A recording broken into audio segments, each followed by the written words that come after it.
그, 자 그러면 한번 시작을 할까요?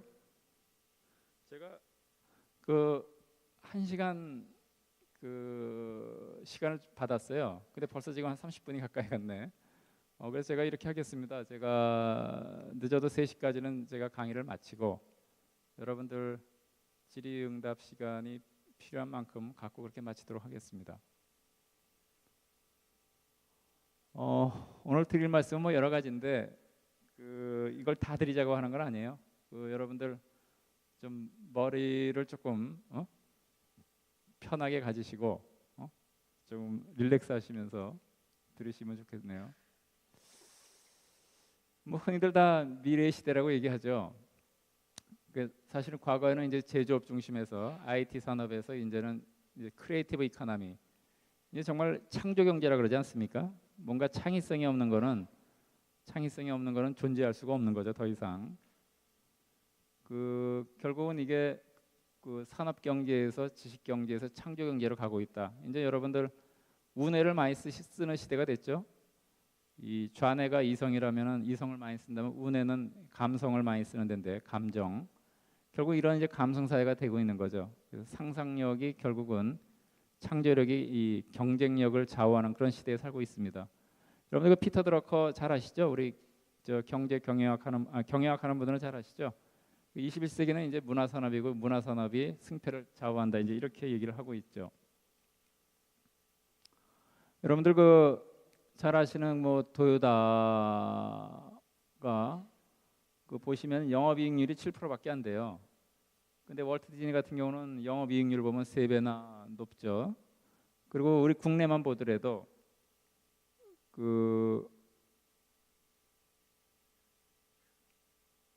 현대자동차와 NC소프트 비교해 보면은 영업이익률은 물론 당연히 한 3배 가까이 높지만 매출 총액은 뭐 비교가 안 됩니다. 매출 총액은 거의 NC소프트가 현대자동차의 100분의 1밖에 되지 않지 않습니까?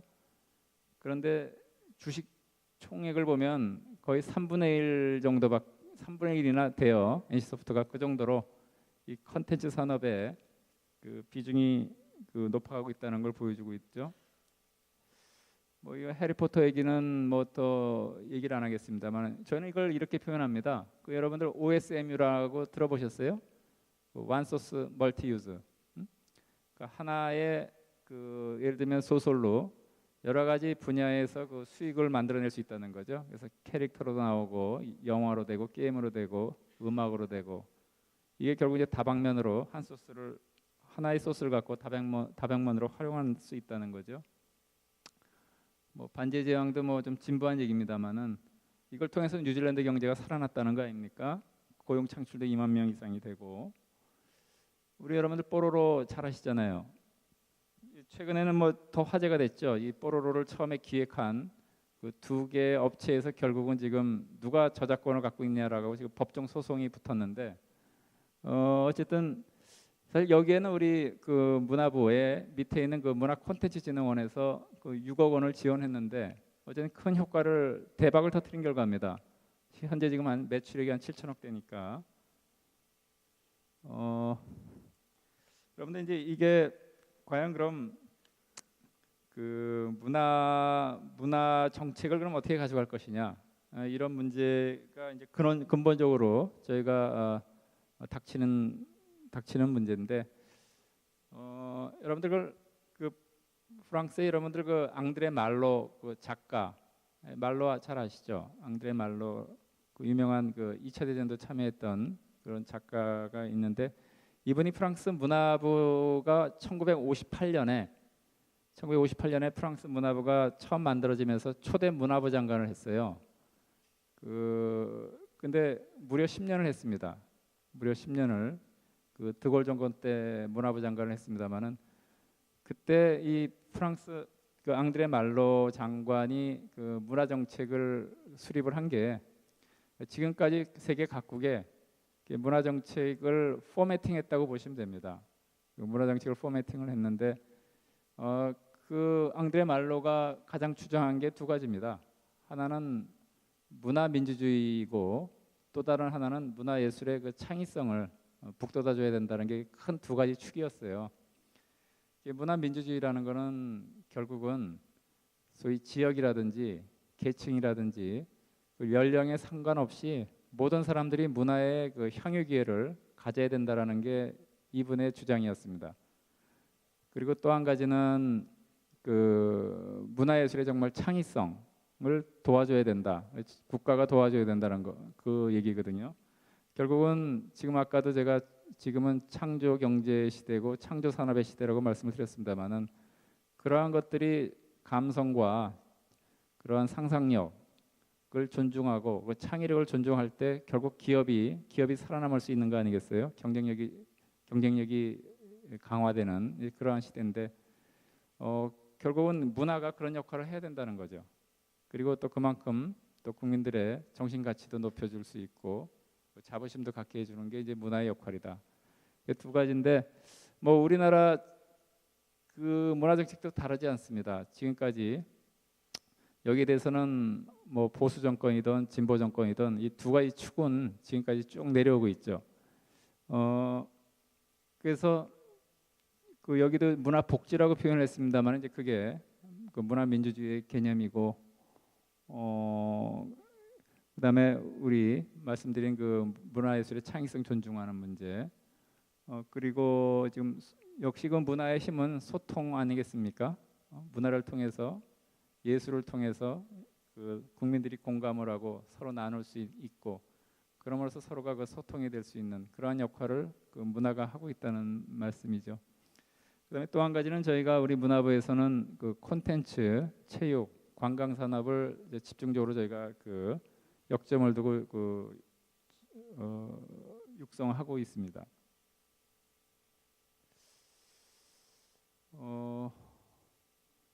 자, 그럼 우리가 뭘 하고 있는지를 한번 잠깐 말씀을 드릴게요. 사실 이런 게 여러분들이 얼마나 공감하는지 모르겠습니다만은 지금 이제 여러 가지 사실 우리나라 같은 경우는 문화 인프라가 많이 부족하지 않습니까? 그리고 이 제주도 같은 경우도 아마 아까 제가 올 때마다 그런 얘기를 많이 듣습니다만은 우리 도 자체적으로도 그런 문제를 많이 고민하고 있고 또 우리 외지에서 온 관광객들도 얘기를 합니다만은 야간에 예를 들면은 뭐 즐길 수 있는 그런 문화 공연 이런 것들이 좀 많이 부족하다는 얘기를 많이 하는데 그거는 이제 뭐 제주도만이 아니고 사실은 우리 여러 도시들에서 우리나라가 갖고 있는 그런 문제점의 좀 하나이긴 합니다. 모든 게 너무 수도권에 많이 집중이 돼 있다는 게 지금 문제이긴 한데 지금 저희가 그래서 이번에 그 세 번째 보시면은 남한강 쪽에 물론 수도권이긴 합니다만 양평이죠. 양평 쪽에 저희가 그 미술 특구로 만들어 갖고 거기다 미술 단지를 만들어요. 그래서 그 안에는 그 갤러리라든지 그다음에 그 미술품을 전시하는 할 수 있는 전시 공간, 그다음에 우리 그 작가들이 작업할 수 있는 스튜디오, 이런 대형 스튜디오 이런 것들을 저희가 조성을 해놓거든요. 그리고 거기다가 우리가 또 아트테일이라는 것도 만들어서 작가들이나 또 방문객들이 실질적으로 거기서 작품 활동도 하고 또 작품 활동도 실제로 한번 체험도 해보고 또 숙박도 할 수 있는 이제 그런 저희가 특구를 지금 만들고 있죠. 그 다음에 제일 아래 보면 여러분들 그 지방문예회관이 있어요.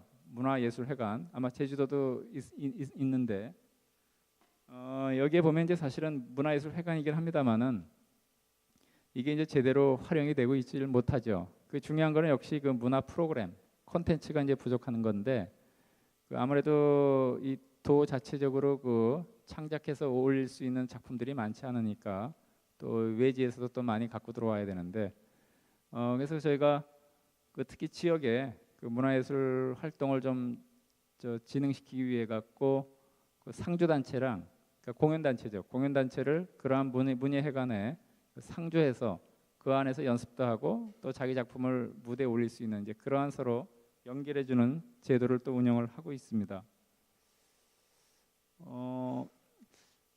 또 한 가지 저희가 그 많이 관심을 갖고 있는 게 문화예술 교육이에요.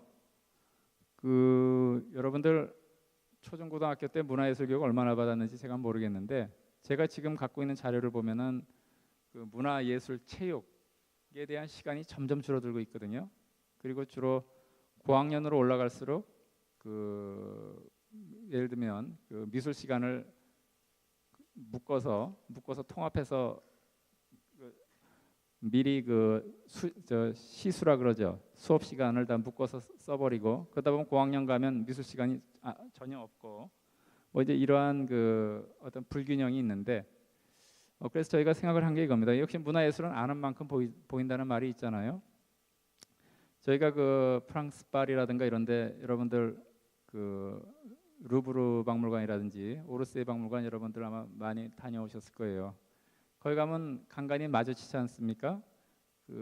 초등학생들, 뭐 중학생들이 와서 정말 진품 앞에서 대생도 하고 그리고 거기서 수업도 듣고 작품에 대한 해설도 듣고 그런 광경 여러분 보신 분들이 있을 겁니다.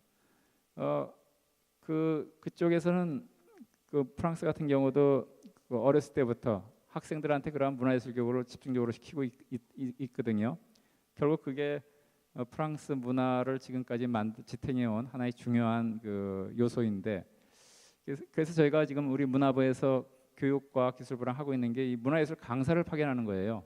그래서 우리가 초등학교, 중학교, 고등학교에 지금 파견하고 있는데 예산상 전체 학교는 다 파견을 못하고 절반 한 6천여 학교에다가 저희가 보내고 있습니다. 그래서 이 문화예술 강사가 가서 방과후 수업이라든지 또는 토요일날 수업이라든지 이럴 때 문화예술 강사들이 학생들을 지도를 하는데 장르는 크게 이제 8가지입니다. 그래서 전통 국악부터 시작해갖고 연극, 무용, 영화, 만화, 애니메이션, 뭐 사진, 뭐 이런 부류들인데 그래서 이러한 거를 저희가 특히 문화예술 교육을 지금 역점을 두고 있다는 또 말씀을 드리고요. 또 한 가지는 제가 이 문제는 말씀을 드렸습니다만 아까 문화예술인들에 대한 복지 문제도 관심을 우리가 사회적으로 관심을 가질 때가 됐다는 말씀을 드리고